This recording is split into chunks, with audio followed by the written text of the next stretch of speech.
The Nightingale Conant Corporation is proud to present The Power of Purpose, How to Create the Life You've Always Wanted by Les Brown. From the humblest of beginnings, Les Brown has emerged as one of the most sought-after motivational speakers and consultants in the world today. He is one of the nation's leading authorities in understanding and stimulating human potential. He is also the author of the highly acclaimed books Live Your Dreams and It's Not Over Until You Win. Discover your purpose. Let Les Brown guide you to a life rich with integrity, freedom, and passion. And now, here's Les Brown.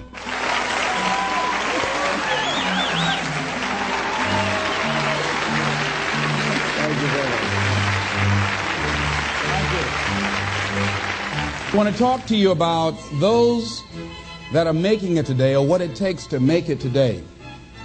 In a time of great uncertainty, and a time of change that's taking place around the world, and a time when people are feeling a great deal of anxiety and fear and reservations about the future, at a time when people are going to work and don't know whether or not they will have a job when they get off, and not necessarily because of their performance, but because of what's happening in the economy.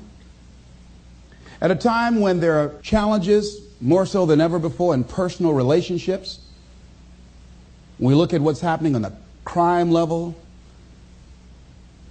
and what's happening with our youth,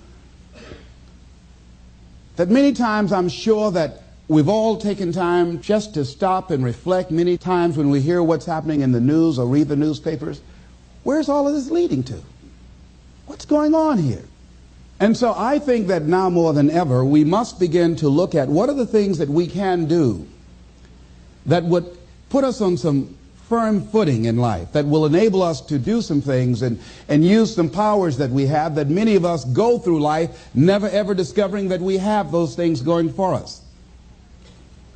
And part of that, I believe, is knowing what it is your life worth. What is it that gives your life a sense of meaning and purpose?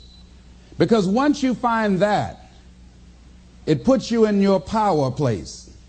See, if you know what your life work is, I encourage you to start working on it.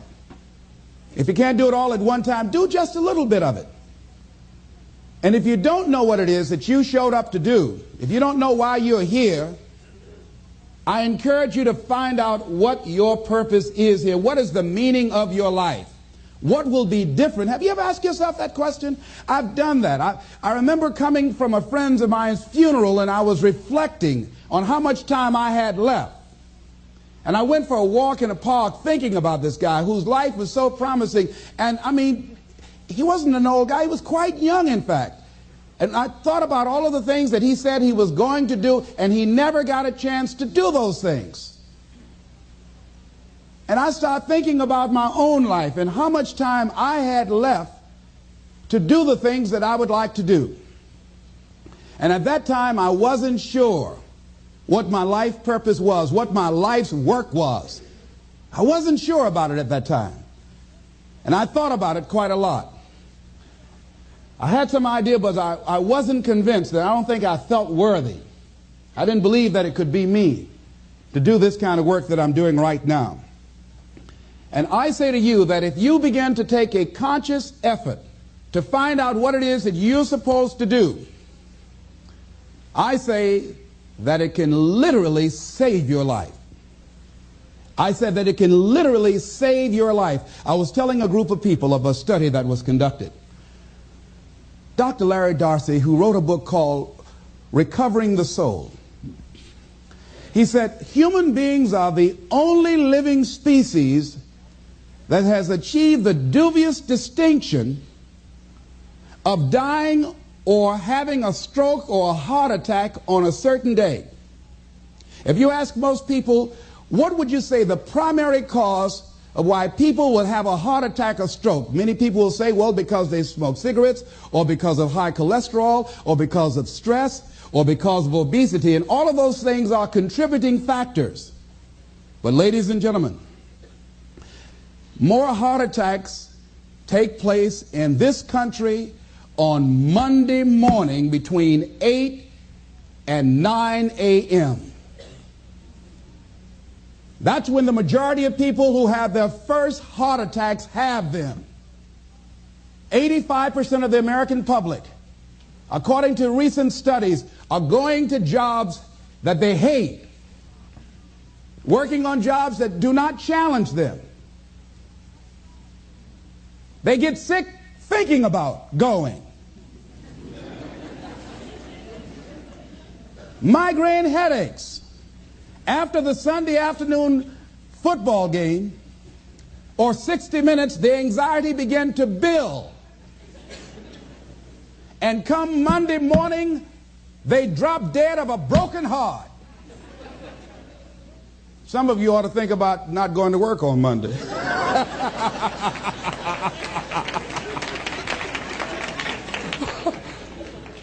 Think about that. People are literally dying to go to work.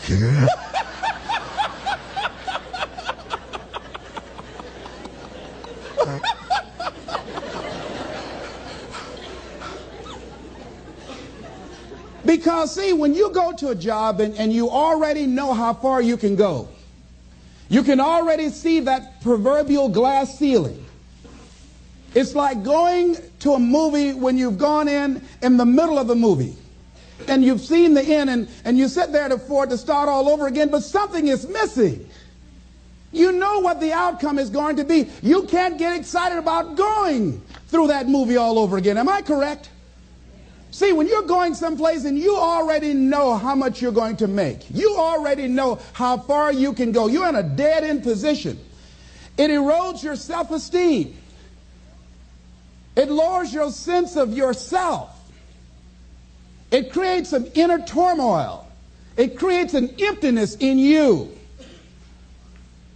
So I say that your life is worth finding what it is that you're supposed to do. And I'm not saying quit your job. I'm saying find it and do just a little bit of it. When I wanted to become involved in speaking, I started just learning quotes, listening to other people's tapes, going to seminars, going to workshops, asking other people to help me.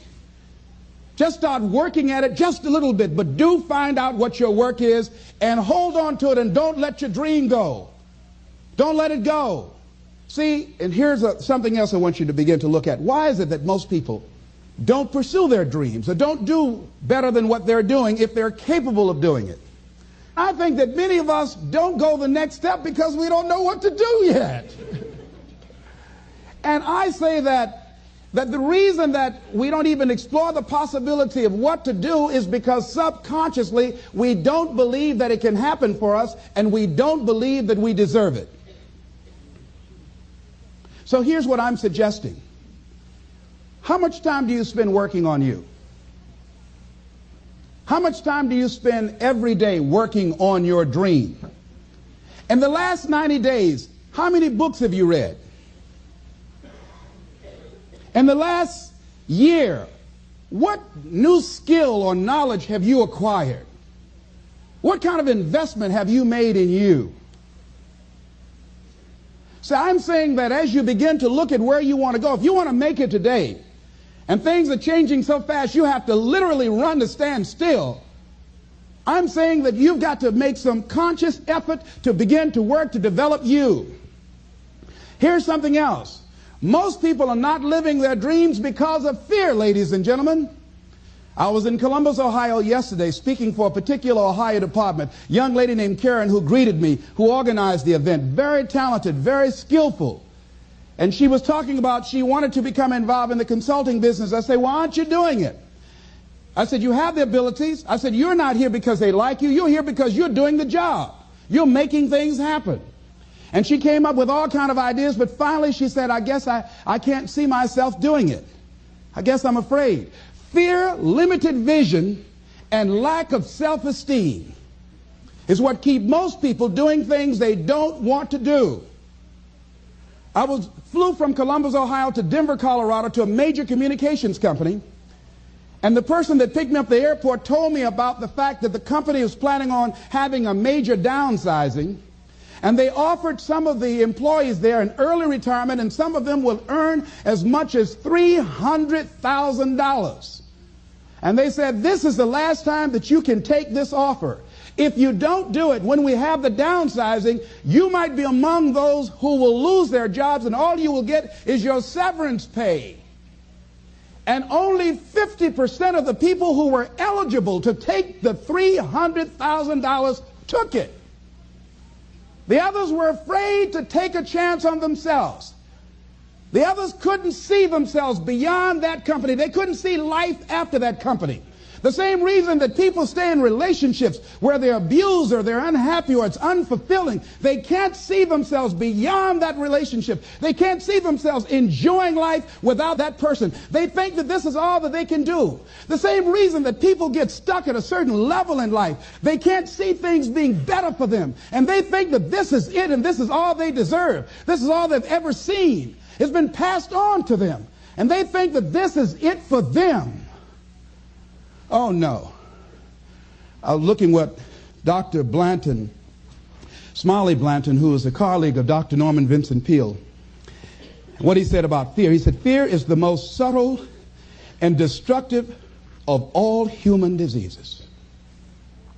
Ladies and gentlemen, fear kills dreams. Fear kills hope. Fear put people in the hospital. Fear can age you.